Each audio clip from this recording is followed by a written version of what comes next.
Boa noite a todos,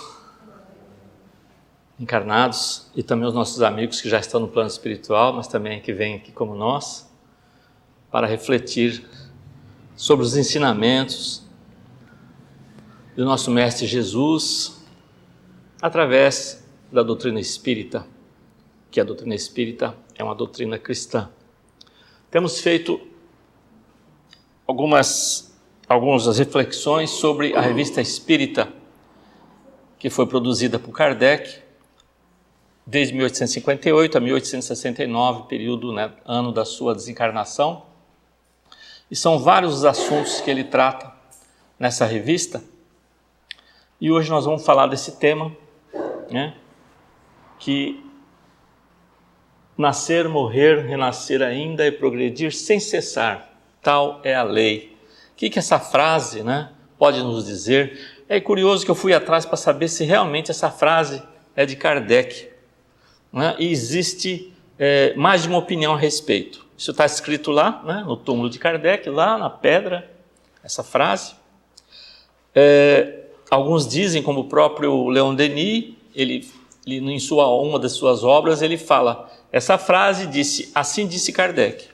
Mas a gente vai achar também um livro sobre a biografia de Kardec, feito por Zeus Van Tuyl e Francisco Thyssen, que essa frase foi retirada de uma obra do escritor Goethe. Então, também acha que também não é de Kardec. Mas também nós vamos ver que não importa muito quem que é o autor dessa frase. O importante é o que ela traz para a gente. O nascer, morrer, renascer ainda nos remete o quê? À reencarnação, que é a progressão espiritual através da reencarnação. Progredir sempre, sem cessar, tal é a lei. Que lei é essa? É uma das leis divinas, que é a lei do progresso. Então, todo espírito, ele tem, sim, pela sua frente, uma capacidade de autodesenvolvimento e de crescimento. De acordo com as suas escolhas, ele pode ser mais rápido ou mais devagar, mas a nossa evolução é como se você pegasse um bilhete de comboio só de ida, ele não tem retorno, tá certo? A gente vai sempre progredir, tá bem? A ideia da reencarnação foi criada pelo Espiritismo? O que vocês acham? Não, Exatamente, ela aparece em diversas culturas, tá certo?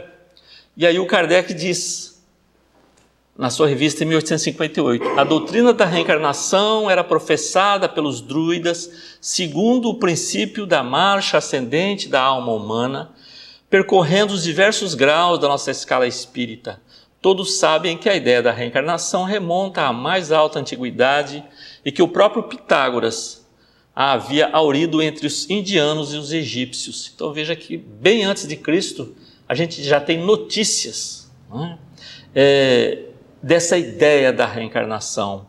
Então não é, pois, de admirar que Platão e Sócrates, entre outros filósofos, mas partilhassem dessa opinião admitida, que talvez ainda o princípio da doutrina da escolha das provas,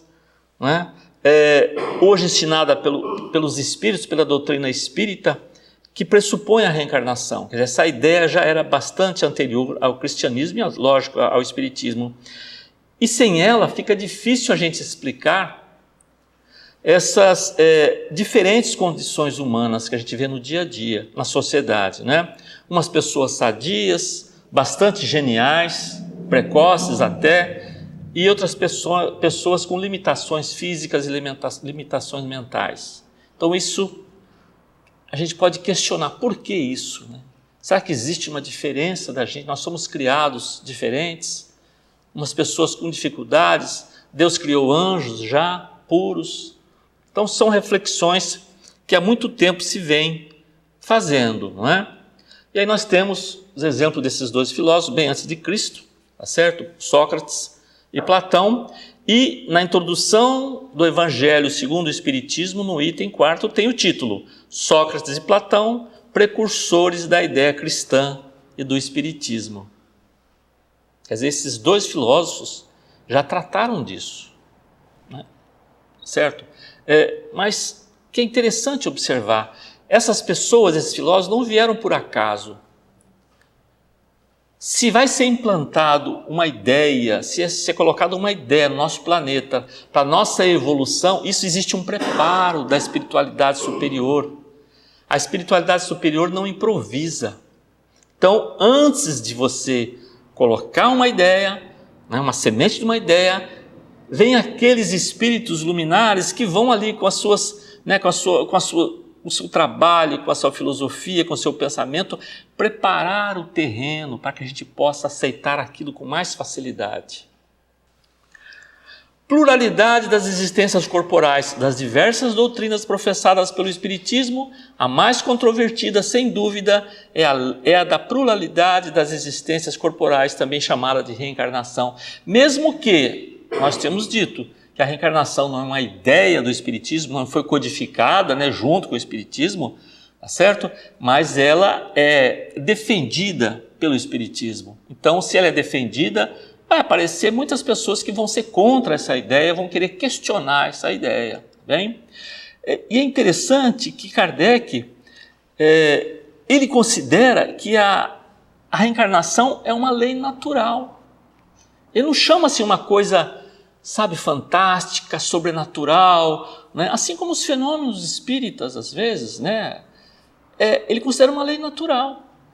Como é a gente crescer, como você tem uma árvore que de uma semente, desenvolve, cria frutos, aquela árvore depois seca e morre. E nós também acontece com a gente, com o nosso corpo físico. Então, para Kardec, essa reencarnação em si também é uma lei natural, não é isso? E é interessante que, lendo sobre os comentários de Kardec, quando ele começou a estudar todo o seu trabalho, toda a sua pesquisa para a codificação da doutrina espírita, ele não pensava sobre a reencarnação. Ele estava pensando nos fenômenos, mas uma série de fatores, mas a reencarnação não. Tanto que quando os espíritos começaram a falar para ele, olha, sobre a reencarnação, eles foram relutantes, eles não aceitaram de imediato. Houve resistência, não só de Kardec, mas com aquelas pessoas da época que estavam junto dele. Não aceitaram muito essa ideia de reencarnação. Contato com os espíritos, tudo bem, mas voltar aqui várias vezes no planeta, a princípio eles não aceitaram. Isso o próprio Kardec comenta na revista. Mas os espíritos superiores começaram a mostrar tantas evidências que eles não tiveram jeito, né, de fugir disso e aceitar e depois sim defender a ideia da reencarnação. Bem? E é interessante também que esses ensinamentos, essas orientações passadas pelos espíritos, não foi só na França onde estava Kardec. Vai aparecer na Alemanha, vai aparecer na Rússia, tá bem? Nos Estados Unidos, tantos outros lugares vão aparecer, tá? Fortes os indícios que levam-se a aceitar a questão da reencarnação. Bem? E, para tratar da questão da reencarnação, Kardec sugere, por um momento, não considerar a opinião dos espíritos, pensar de um modo neutro sobre a unicidade e pluralidade das existências, dando a ambas o mesmo grau de probabilidade. Então Kardec falou assim, vamos esquecer a princípio a opinião dos espíritos, não é? Vamos pensar friamente. Se os espíritos não nos dissessem nada, o que a gente poderia discutir, refletir sobre, se nós temos apenas uma vida aqui ou temos várias existências com o mesmo espírito, né? Então, ele diz que muitas pessoas não aceitam a ideia da reencarnação por conveniência. Eu tenho que voltar de novo? O que é isso? Por que eu tenho que voltar? Não aceitam. Simplesmente não aceitam essa ideia, não é? E realmente falar, recomeçar, né, de novo tudo isso, é como se a gente batesse o pé, visse e falasse, olha, eu não quero que escureça, né? Mas vai escurecer, e no outro dia vai aparecer de novo o sol. Não adianta eu bater o pé e reclamar, mas vai acontecer, porque é uma coisa natural.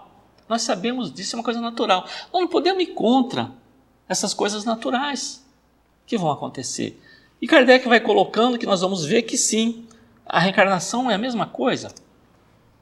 Ele questiona, se temos apenas uma existência, a alma nasce com o corpo ou já existia antes dele? Veja como o espírito científico de Kardec, o seu método reflexivo de pensar, né, coloca, assim como também era Sócrates, não é? Trabalhava muito com a questão da ideia da reflexão. Quando alguém fazia uma pergunta para ele, ele devolvia com outra pergunta, para que a pessoa mesmo chegasse à conclusão e desse a resposta daquilo que ele perguntou. É um método reflexivo do diálogo, etc. Então Kardec ele fala, ou a gente já nasce a hora que o corpo físico é criado, já vem uma alma junta, ou a alma já existia antes e encarna no corpo. Então existem essas duas possibilidades, tá?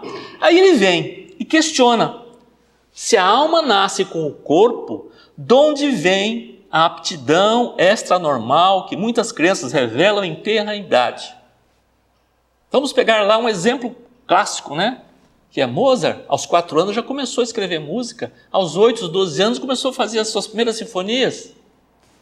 Que criança é essa? Quer dizer, já nasceu privilegiado.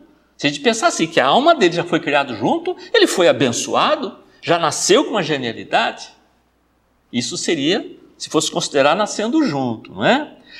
Enquanto outras crianças com dificuldades e crescem, tá? Com muitas dificuldades, problemas físicos e mentais, como já foi comentado, né?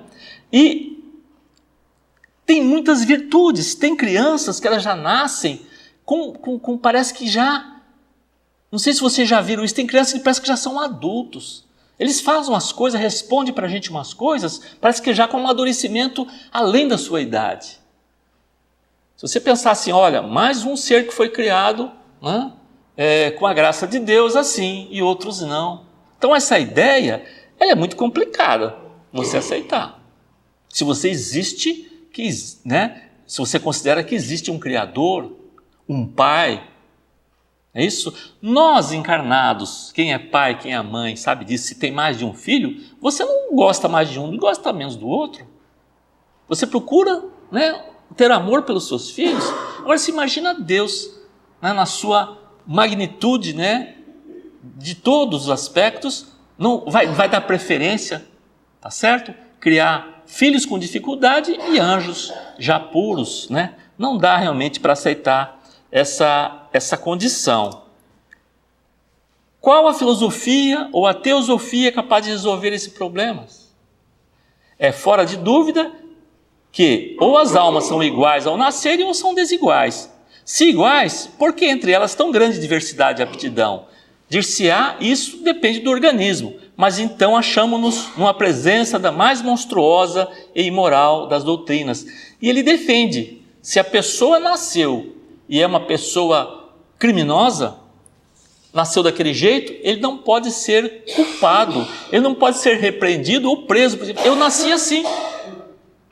Eu já nasci, entre aspas, com defeito de fábrica. Se eu sou ruim, se eu sou perverso, se eu sou maldoso, eu fui criado assim. Como é que vocês vão querer me repreender ou me prender por causa disso? Repare como essa questão de nascer já com a alma ou não vai levar a muitas dúvidas, né? Então, essas imperfeições que a gente poderia ter, elas seriam simplesmente justificadas pela nossa criação. Então, Deus seria o responsável por me criar ou um gênio, né? Ou um grande assassino. Repare que é uma coisa extrema, mas né? Admitamos ao contrário, uma série de progressivas existências anteriores para cada alma, e tudo se explica. Ao nascerem, trazem os homens a intuição do que aprenderam antes, são mais ou menos adiantados, conforme o número de existências que contêm, conforme já estejam mais ou menos afastados do ponto de partida.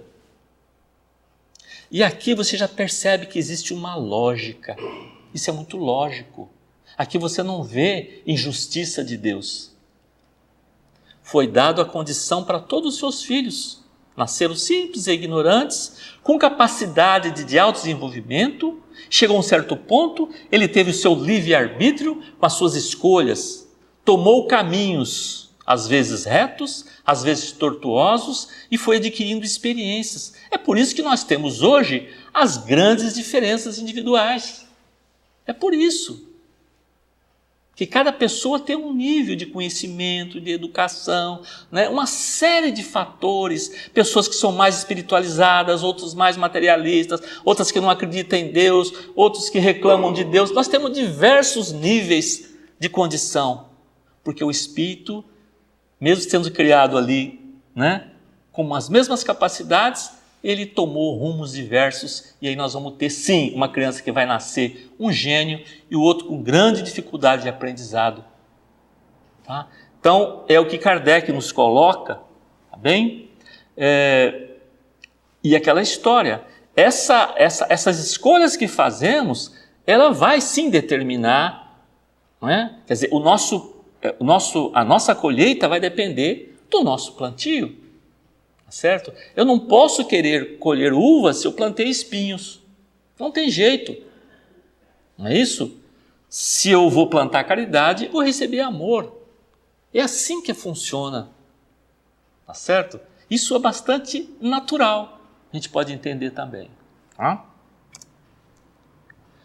Olha só que interessante. Agora o Kardec pega aqui, né, na sua revista e coloca um comentário, né, uma manifestação, uma mensagem de um espírito chamado Zénon, por meio do médium, né, senhor de Grand-Boulogne, que compara a reencarnação com uma trajetória de um jovem escolar. Tá? Isso está na Revista Espírita de 1860. Olha como ele dá um exemplo claro. Após um ano de estudos, o que acontece ao jovem colegial? Se progrediu, passa para a classe superior. Se ficou imobilizado em sua ignorância, repete o ano. Vai mais longe, comete faltas graves e é expulso. Pode vagar de colégio em colégio, pode ser afastado da universidade e pode ir da casa de educação à casa de correção. Ele dá um exemplo do colegial. E quem é da área de educação sabe muito bem disso. Nós temos diversos tipos de alunos. Aquele aluno mais, né, sabe, mais educado, mais cuidado, tem uma compreensão das coisas, do seu papel, procura realmente dar as suas ideias, não falta com respeito. Agora você tem outros. Eu, quando trabalhava na rede pública de ensino, né, alguns anos que eu trabalhei, às vezes eu estava em sala começando a aula, chegava um aluno, a porta fechada, e abria a porta com um chute. Pá! Entendeu? Quer dizer, você leva até um susto, né? O que é isso? Né?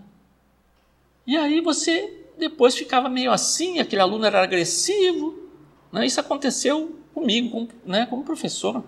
Aí você tinha aquela reunião de pais e mestres, né? Que geralmente vai mais mãe que pai, não é? Pelo menos no Brasil é assim, não sei aqui, mas vai mais mãe do que pai. E aí lá naquela reunião chegou o pai, né? Nós vamos conversar com esse pai sobre o filho, não é? Olha, o seu filho está assim. O pai respondeu para mim assim: pode meter a mão nele. Lá em casa é assim, se ele desrespeitou, eu meto a mão nele. Aí eu vi que o problema não era do filho, né? Era do pai. E ele continua, né? Tal a imagem fiel da sorte dos espíritos e nada satisfaz mais completamente a razão. Quer-se cavar mais profundamente a doutrina?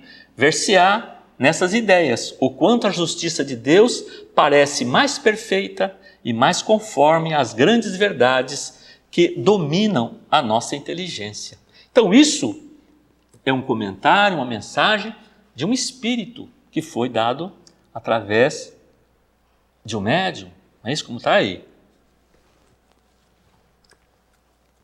Então, meus irmãos, temos que considerar assim, nós estamos aqui no nosso planeta como uma grande escola, tá certo? E nós vamos ser alunos dedicados, ou vamos ficando, vamos repetindo, né? O que seria essa repetição? Outra encarnação e volta de novo, quantas forem necessárias, né? Então, se nós resolvemos as nossas principais pendências, ótimo, Eu venho para cá, eu tenho uma série de muitas mazelas, muitos equívocos que eu cometi no passado, né? Eu tenho inimigos que eu fiz na vez passada, e eu vou tentando, venho com esses inimigos, venho na minha família, eu consigo acertar, ele vem como meu filho, vem como meu irmão, e eu vou conseguindo realmente resolver essas pendências. Ótimo! O problema é quando a gente vem para cá, além de não resolver essas pendências, arruma outras. E acumula aqueles problemas. E fica difícil, tá certo? E vamos ser, sim, alunos repetentes. E essa caminhada nós faremos, tá certo? Esse retorno, quantas vezes forem necessárias. E próprio Mateus escreveu, né, sobre Jesus, que ele disse: em verdade te digo, que de maneira nenhuma sairás dali enquanto não pagares o último ceitil. Enquanto a gente não resolver os problemas aqui, nós não sairemos daqui. Vai chegar um dia, sim, que não precisaremos mais ficar no planeta Terra. Tá? Mas como o próprio Espírito disse, nós estamos muito mais próximos da origem do que da nossa angelitude. Bem? Alguns dizem: como posso saldar minhas dívidas do passado se eu não lembro que as cometi? Tem gente que fala assim: como é que eu posso, né, pagar uma coisa? Eu não tenho certeza. Eu estou aqui, diz que pagando. Eles falam assim: segundo os espíritas, eu estou aqui pagando alguma coisa, só que eu não sei. Que é isso? Como é que eu vou pagar uma coisa que eu não sei? Tá? Aí eu digo a mesma coisa. Eu pego e peço emprestado para a Mazé 50 euros. Ela é minha amiga. Olha, tá aqui, Júlio. Você está precisando, eu vou te dar. Eu falo assim: olha, daqui um mês eu vou te pagar. Aí passa um mês, eu não pago, 2 meses, 3 meses, 4 meses. Eu até esqueço aquilo, certo? Ela não me cobra. Mas eu pergunto: eu deixei de ser um devedor? Não, eu continuo devendo, mesmo que ela não me cobre. É uma dívida que eu fiz. Eu até esqueci disso, mas eu continuo devendo. Então você não pode alegar isso simplesmente: olha, eu não me lembro, então como é que eu vou pagar uma coisa que eu não me lembro? Aí você vai pensar: será que existe uma justiça? Deus vai fazer me passar que sofrimento que eu não mereça? É mais difícil, gente. Então a gente vai perceber que o esquecimento do passado é uma bênção. É uma bênção. Já imaginaram lembrar de nossos malfeitos do passado, dos inúmeros espíritos que não esqueceram que nós prejudicamos? O que as obsessões graves, se não espíritos cobrando o que fazemos no passado, o que fizemos no passado? Como é que vai uma mãe amamentar com carinho seu filhinho, sabendo que aquela criança foi um assassino dela, que a matou numa vida passada? Se ela não lembra disso, ela vai ter o maior carinho para essa criança, para esse espírito, que é um problema que ela tem, que ela vai ter que resolver. E esse esquecimento vai ser muito melhor. É lógico, para ela poder resolver isso. Sem o esquecimento do passado, ficaríamos humilhados ou nos sentiríamos orgulhosos em relembrar fatos que dificultariam o nosso progresso harmonioso na atualidade. Não é só dos nossos malfeitos que a gente teria dificuldade. Se nós cometemos crimes bárbaros, coisas atrozes, sabe, e as vítimas viessem aqui e lembrassem disso. Se todo mundo lembrasse, você imagina a cobrança que seria de um para o outro no planeta Terra. O que você acha? Como é que seria? Que lei humana ia segurar, né, as pessoas descobrindo o que cada um fez para o outro no passado? Tá certo? E ele também fala: ficaríamos muitas vezes orgulhosos. Agora pode acontecer também uma pessoa que já era muito vaidoso, muito orgulhoso e foi um grande artista no passado, tá? Aí chegasse agora, reencarnasse aqui em Portugal e lembrasse: eu fui Renoir, né? Um grande pintor francês. Aí ele sentiria às vezes, né, o máximo, né? E se ele precisava de diminuir a sua vaidade, o seu orgulho, ficaria difícil, porque ele lembraria que ele foi um grande mestre impressionista francês da pintura. Tá certo? Então, esquece também. Ele pode ser que ele tenha facilidade para a pintura, mas ele não vai lembrar que ele foi o Renoir. Ou um escritor famoso. Então, a gente vai percebendo que o esquecimento do passado é importante para que a gente possa, como se diz, mais ou menos, entre aspas, zerar, né, a nossa encarnação e começar de novo. Só que tudo está sendo gravado, tudo está sendo pode ser contabilizado, as nossas conquistas para trás, que nós tivemos problemas, estamos resolvendo agora e vamos adquirindo sim experiências. Tá bem? Aqui um estudo sobre a reencarnação da Sociedade Espírita de Paris, pela médium AC, um espírito protetor do médium, né? A reencarnação é necessária enquanto a matéria domina o espírito, mas desde que o espírito encarnado chegou a dominar a matéria e anular os efeitos de sua reação sobre o moral, a reencarnação não tem mais nenhuma utilidade nem razão de ser. Olha só, é como se nós estivéssemos numa escola, fizemos ali o ciclo básico, né? Tá? E termina aquilo, eu não preciso ficar mais ali, né? Eu tenho que progredir. Fala, não, você vai continuar aí? Não, por quê? Né? Eu já resolvi tudo aquilo, aquele aprendizado meu desse ciclo aqui, eu tenho que passar para o outro. É isso? E a reencarnação vai acontecer. Então essa nossa escola, que é o planeta Terra, vai chegar um dia que nós sim não precisaremos mais reencarnar. Porque a vida, nós só temos uma. Só que é assim, olha, uma hora eu estou aqui encarnado, outra hora eu estou desencarnado. Encarnado, desencarnado. Mas a vida é a única do espírito. Até que chegar um ponto que ele não precisa mais reencarnar. Tá? Porque ele já está desapegado, como falou. Está desapegado dessa matéria, porque a gente tem um apego ainda às coisas materiais. Então isso reflete na nossa condição espiritual. E aí sim, aquelas pessoas que são apegadas sim, ficam preocupadas. Às vezes está ali na hora da morte e está preocupado, o que vão fazer com o dinheiro que eu vou deixar? O que eu vou fazer com isso? Eu tive tanto esforço, agora vamos pegar isso aí e vamos esbanjar esse dinheiro que eu conquistei. Ele desencarna e fica ali na casa, muitas vezes, né, cuidando e sofrendo, por quê? Porque não vai poder fazer nada. Não vai poder fazer nada. Porque vão sim. Se ele realmente não educou, né, os seus familiares para aquilo, não foi uma pessoa caridosa, uma pessoa fraterna, que procurou, sim, mostrar que aquilo são bens materiais, que ele vai passar de mão em mão, que é importante, é um motivo de progresso, né, a riqueza, mas ela não pode ser segura, não é isso ali, né, com usura, com mesquinharia, tá certo? E vai refletir na sua condição. Isso que vai acontecer. Quanto mais a gente é desapegado da questão material, não é assim, eu não ligo para nada, não. A matéria, ela tem uma função importante. Nós precisamos, nós estamos aqui agora numa casa protegida. Não é isso? Tem uma construção, é importantíssimo isso aqui. Como você tem um automóvel que te leva para lá e para cá. Agora, se eu começo a ter um carinho pelo meu automóvel, mais do que pelo meu familiar, tem uma coisa errada. Então, é um apego demais. O que acontece?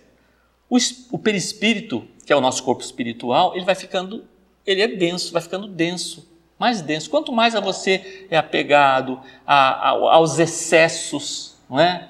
Aos excessos, e aí não vai aqui nenhuma crítica às pessoas que comem, que bebem, nada disso. A questão é o excesso, é a dosagem, não é isso?